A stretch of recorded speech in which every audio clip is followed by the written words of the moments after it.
As always, Ted, kick us off. Who do you have as your winner of the week?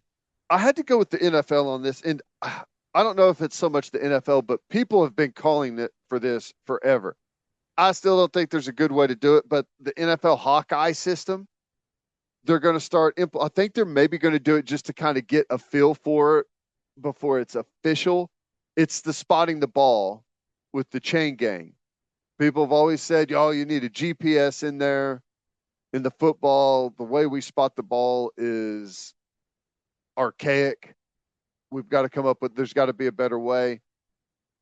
I don't believe that there is a better way, but I could have my mind changed pretty quickly with the Hawkeye system. I'm curious to see how it works. I sometimes the ambiguity that's thrown in there on where the ball's going to be spotted is part of the fun with football, right? You like the drama of the chain gang coming out and going, "Oh my Sure. gosh, is it gonna be short?" It is dramatic and fun. It is. There's just no denying that. Yeah. I don't know. I guess I'm curious to see. It could end up being really good and something that takes a lot of. I, it's a gray area on where the football gets spotted across all levels, and as much that's is on the line game after game, it's kind of weird that it's done that way. But like I said, I don't know that there's a better way to do it. You still have to have someone like time up when the runner is down. And I don't know how quickly and accurately they're going to be able to do that without kind of the review system that we've seen. But like I said, I'm willing to watch and I'm open minded. I assume that this is the same technology that they've been using in tennis for forever, right? Right. So I assume there's going to be a bunch of fancy cameras installed and calibrated at every NFL stadium across the league.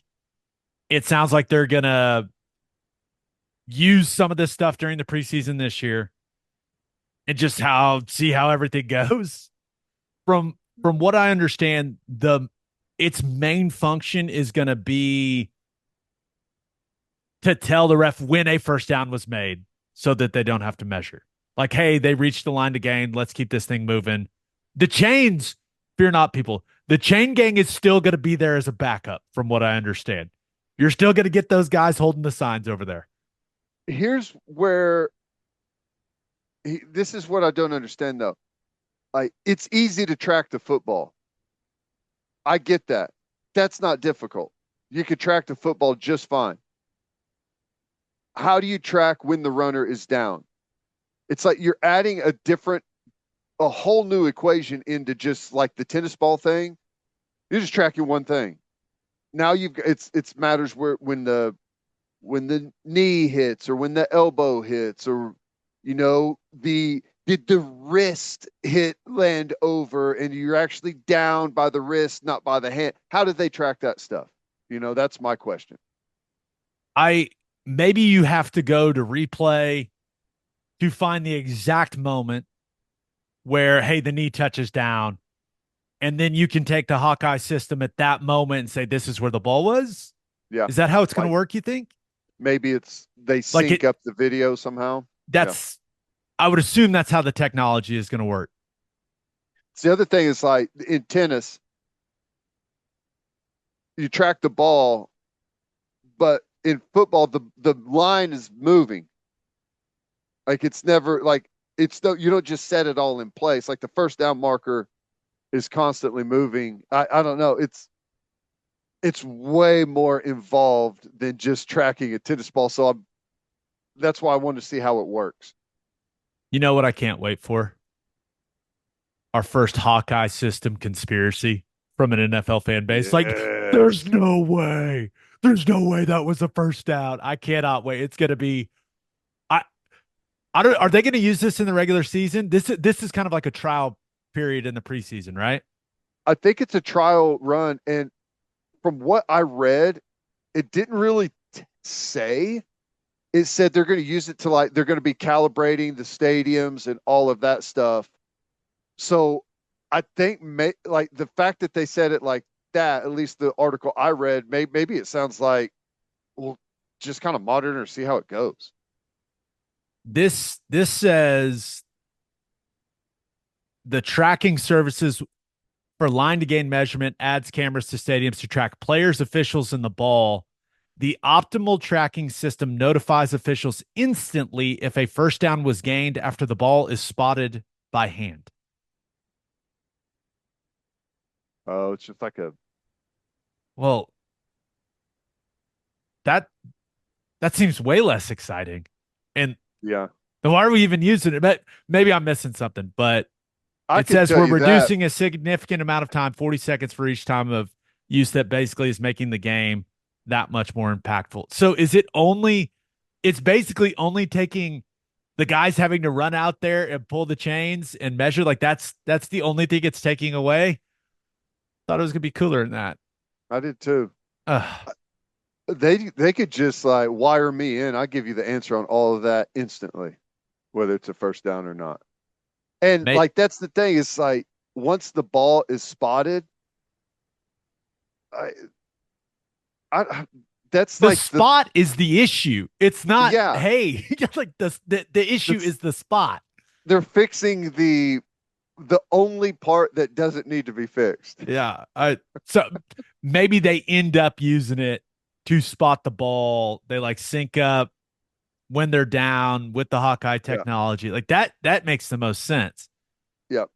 All But I've said like someone has to have like a they all have to have like a clicker that hits whenever they see the guy down. Like that's whenever the ball hits the ground essentially in tennis, right? Like that's the thing that you're spotting. So other than that, doing it that way, I have no idea how they would do it. But again, they're fixing the only part of the system that doesn't really need fixing.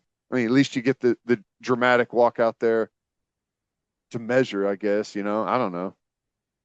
I'm too stupid for this conversation. It just dawned on me. Like you get into this technological discussion, and I am out of my depth. All right, who do you have as your loser of the week? Right now I'm going with Aaron Rodgers. And the only reason I'm going there, and you know me, huge Aaron Rodgers fan, one of my favorite players in the NFL. I was so amped last year watching. It was the first time I watched like Hard Knocks all the way through in a long time. Super excited, and then obviously had the chair pulled out from under us in week one. But he's back, and it just doesn't feel the same.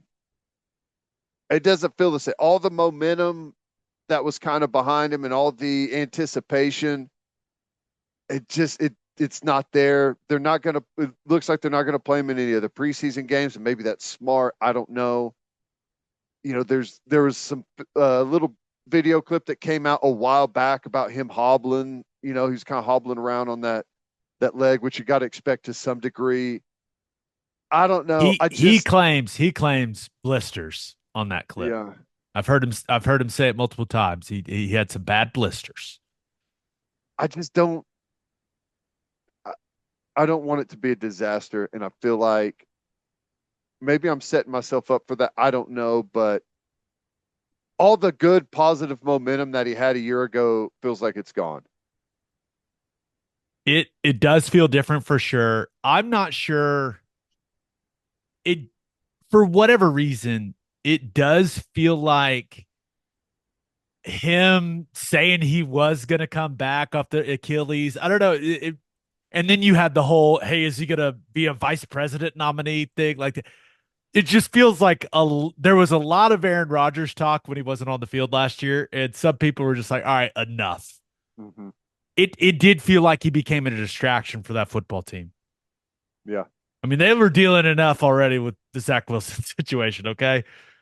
And then you threw all the Rodgers stuff for that. Yeah, I don't know. Has his popularity gone down a little bit just with kind of the distraction he became? And then Well, let's be real, it's the Jets. It is the it's Jets. it's the Jets. Um, I think you just had all of this buildup because it was the first time he was going to be playing for a new team. They were on Hard Knocks. Like it was a really entertaining Hard Knocks. Like, and you could tell though in the series last year that they were having some serious trouble with the offensive line. You remember some of the things the head coach was saying. You could foresee some of those things happening, but I don't know. It feels different. Maybe it's a good thing, and I he's going to come out. He's going to look fine, be able to navigate the season. But I don't know. I just don't want him to get hurt again. I'd like to see him play some football. I think the sport is more entertaining with Aaron Rodgers playing, especially whenever he's going to be wearing a Jets uniform. I think I don't think we're going to see him till the regular season. Right. It's Nathaniel Hackett's system. He knows it inside and out. I mean, when's the You last would time Aaron Rodgers played in the preseason before he was with the Jets? right. Yeah. It's one of those things like, does he need preseason work? No, he doesn't. But like, wouldn't you at least like to go get a series or two and put maybe the thought of the Achilles behind you? I don't know. Maybe he doesn't even need that. He's probably just more concerned about, hey, is this offensive line holding up or not? Yes. Now, people, one thing about him, and it's adding to the conversation. Have you seen the clips of him and Garrett Wilson? Just they're not like yelling at each other, but I would say spirited conversations between the star quarterback and the star wide receiver. Oh my gosh, I'm shocked. I've never seen that before. Yeah, no, they've been getting at it pretty good. It feels like it's heated, but it feels like they walk away in an okay spot every time. I mean, at least from what I've seen. I guess you never really know, but heated conversations for sure. Let's get to my winner and loser. But first, this episode is sponsored by BetterHelp. We all have a lot going on in our lives. When your schedule is packed with kids' activities, big work projects, and more, it's easy to let your priorities slip. But when you feel like you have no time for yourself, non negotiables like therapy are more important than ever. That's where BetterHelp comes in. Visit betterhelp.com/OKC to get 10% off your first month. I started talking to a therapist when I was playing in the NFL. Helped me a lot when it came to dealing with the stress of being at the bottom of the roster and everything that comes with that. I'm a big believer in it. I'm a big believer in therapy and believe it can help so many people if they are just willing to try it. If you're thinking of starting therapy, give BetterHelp a try. It's entirely online and designed to be convenient, flexible, and suited to your schedule. All you do is fill out a brief questionnaire to get matched with a licensed therapist, and you go from there. And you can also switch therapists at any time for no additional charge. Therapy can help you focus on what really matters in your life. Never skip therapy day with BetterHelp. Visit betterhelp.com/OKC to get 10% off your first month. That's BetterHelp, HELP.com/OKC to get 10% off your first month. Three things matter in banking: service, service, and service. First Fidelity Bank's commitment to exceptional service is more than a promise, it's their foundation. FFB has been by your side for over a century, and they're honored to be a part of your journey. Banking isn't about where you've been, it's about where you're headed. Open an account at an award-winning bank today at ffb.com. At First Fidelity Bank, we go where you go. And head to Opolis Clothing for our podcast merchandise. That's opolisclothing.com, OPOLIS clothing.com, and use promo code TED, TED for 10% off. That's opolisclothing.com, promo code TED for 10% off. Buttery soft and 10% off. My winner of the week, Simone Biles. 3 years ago, Ted, watch the best in the world at what she does, not be able to handle the moment, right? And there was a lot going on in the world at that time. I understand that, but that's when we all learned what the twisties were. It led to this big conversation about her mental health and athletics. But the bottom line was at the Tokyo Olympics, she didn't do what we all expected her to do. She took some time away, addressed what she needed to address, and my goodness, did she deliver in Paris in the team competition. United States women gymnastics, utter dominance to get the gold medal in the team competition. Wasn't even close. And Simone Biles, she's just on a level.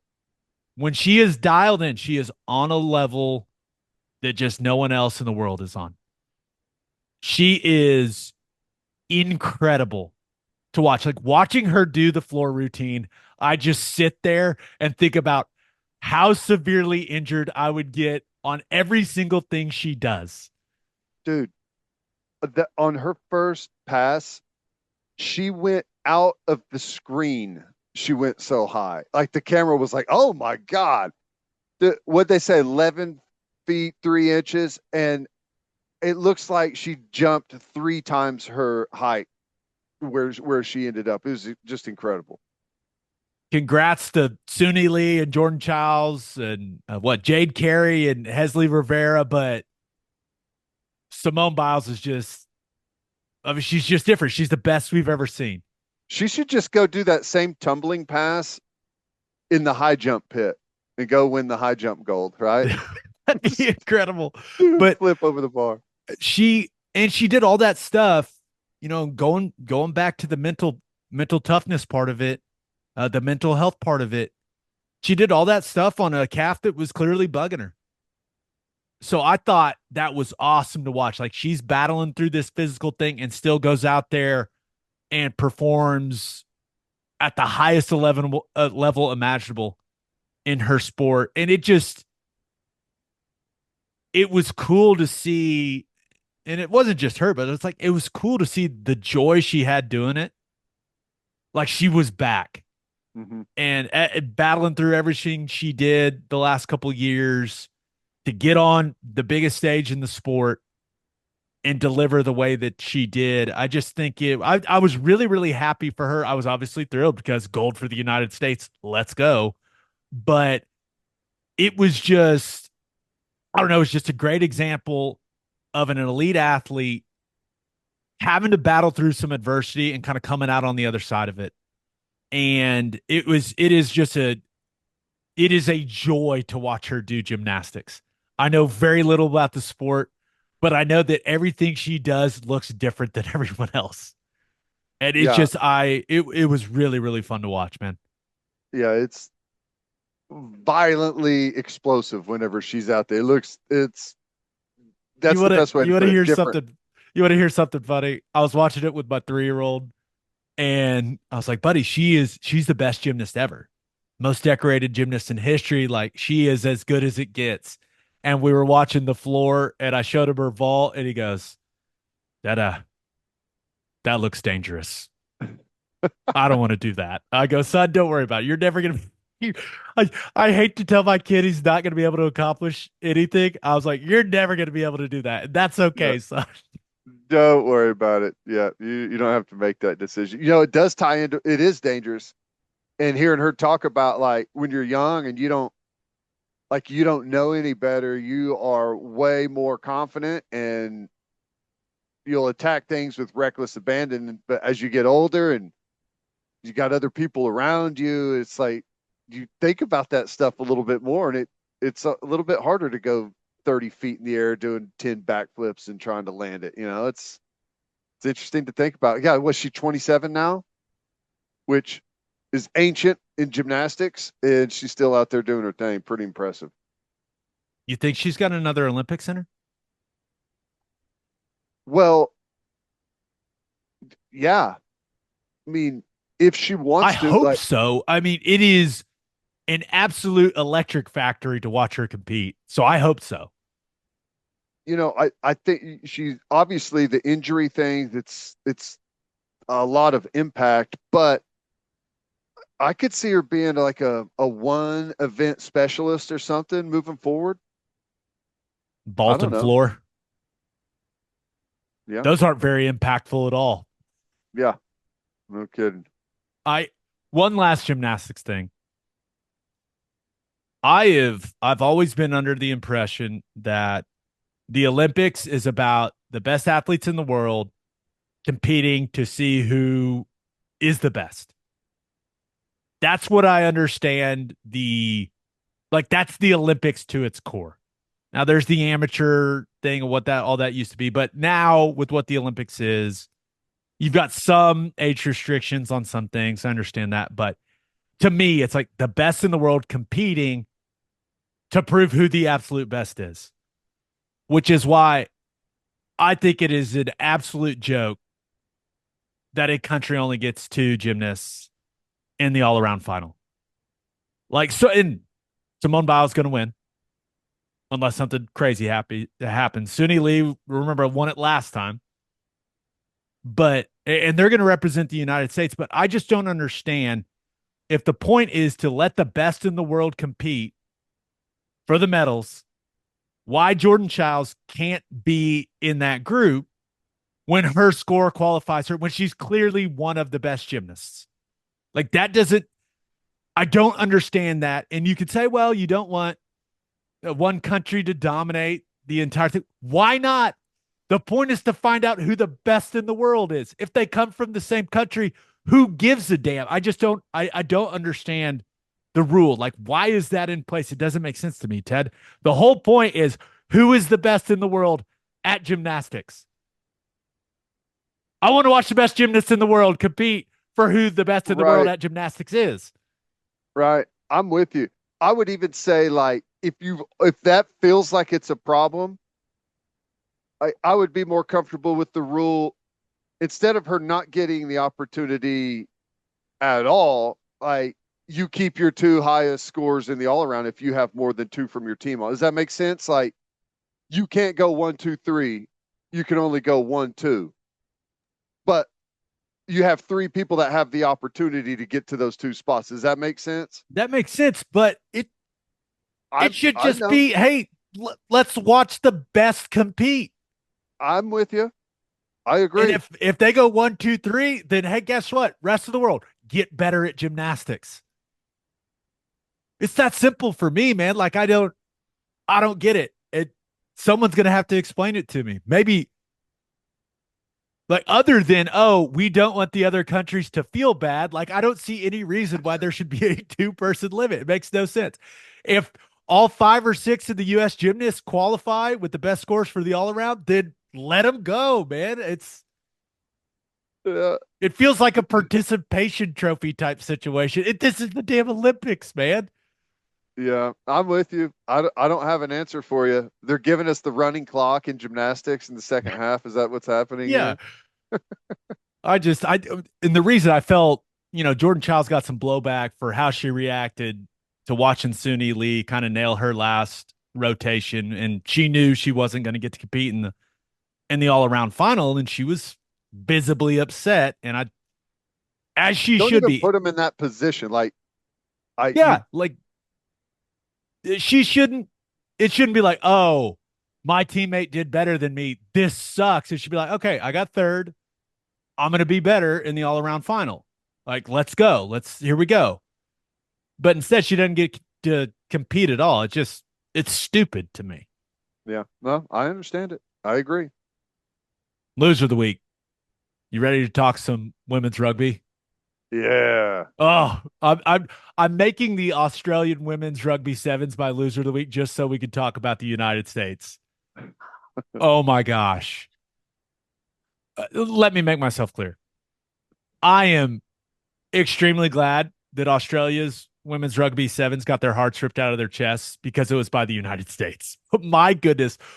What you talk about a brutal way to lose a medal at the Olympics. Alex Cedric, she jukes one girl, forces a missed tackle, and then hits a girl with the get off me, and just runs what 90 yards, 85 yards, and goes and Probably. wins at with the clock expiring. And by the way, stoppage time in rugby. I knew there were some people that were looking at it going, "Oh my gosh, the clock's going to run out before she gets there." But it was I what an incredible moment for United States women's rugby. That was absolutely exhilarating to watch. And I have so many questions, but Ted, how much fun was that to watch her just get you some, put you on the ground, and then just outrun everyone? That was so sweet. Yeah, it's been wild. I knew there was a little bit of a rugby push in the United States, but I had no idea what to expect going to the Olympics, but they've looked pretty good. It's been pretty impressive.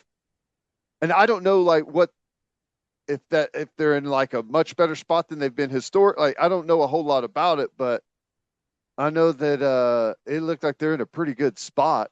Fun sport to watch. And now that you mention it, I'm thinking about stoppage time in football. Like if you have the ball last, like you should get the amount of time the other team was hurt on the field in extra time if you need it, right? When you got guys laying Like, out there hey, acting hey, injured. you stopped our tempo attack. You've laid on the field for approximately 2 minutes and 43 seconds. We're going to add it to the clock. Like, just more drama. Can you imagine gather around the TV? Oh, uh, Georgia and Texas are in stoppage time. Oh, that'd be awesome. The Yeah, Hawkeye that's funny. technology said he's short of the first down Yep. in stoppage time. I just United States women's rugby, especially the sevens. This was one of the. It's kind of one of the bigger sport or bigger stories of the Olympics, right? Ilona Maher has received a ton of attention, right? I saw that video of Derrick Henry watching the video of her stiff arming that girl. It was, and he was like, "Oh, dang, okay," but it just felt. It feels like some momentum is building for women's rugby, or maybe I'm misjudging it, but I it's America's first rugby medal in 100 years. It's the first time the United States has ever medaled in rugby sevens.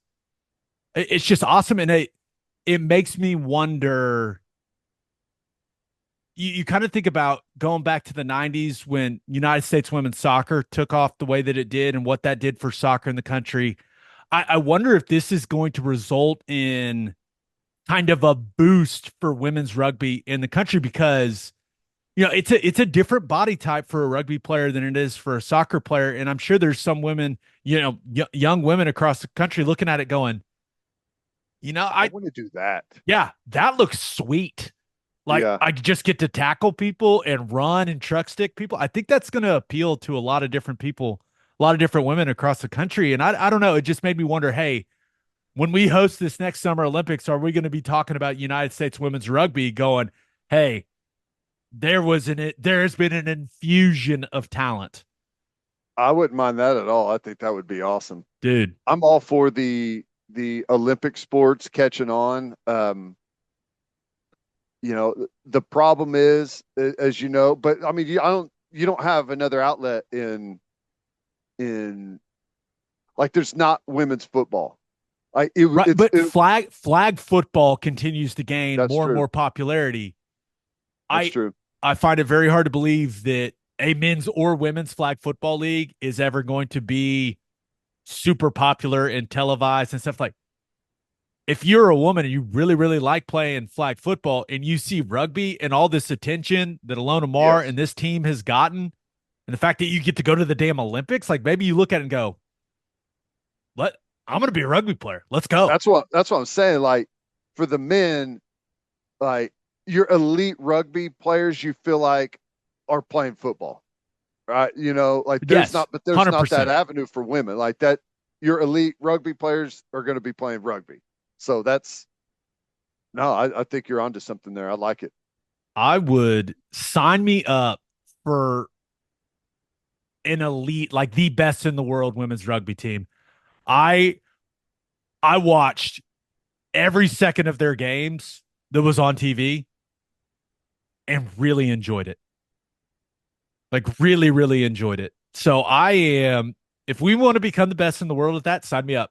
I'm all in. Like it's really entertaining. Like the physicality of it appeals to me clearly as a football person. So I How big am is it? I know it's big. Like you got the Australian rules football and that, but how big is it globally? I think Like it's where pretty does big, it? man. I think it's soccer's just kind of in its own Yes. stratosphere. I think rugby's next Is for that like European countries. yeah, that's what I'm wondering. Like, what's Maybe the next like basketball. biggest professional sport? Yeah, That's a good I question. know. I do not know the answer to that. I know there's some big, like the teams down in like New Zealand Yeah. and like that's big money operation down there. But I don't know how it is the rest of the globe. Interesting. I yeah, I could get on board with some elite rugby. I was trying to think of what the football equivalent to what that play was, but I couldn't come up with it. Like, is that a Hail Mary? Typically but she truck sticks someone. Is it like throwing a screen or like just trying to pop one run before you throw the Hail Mary and you break a tackle and you take it for a touchdown? I don't know. I was having trouble coming up with the football equivalent of it. It was awesome. That's all I I know. don't. It was so sweet. Yeah, I don't. I don't. I guess I don't. I'm not sure what it is. It's like it's a Hail Mary whenever I guess your quarterback broke his throwing arm, right? You're just gonna have to hand it off and see where you go. I Yeah, don't I don't that's know, but that was it's one of the more electric moments of the Olympics so far. Congratulations, United States women's rugby sevens made history. First rugby medal for the U.S. in 100 years. That's so awesome. awesome.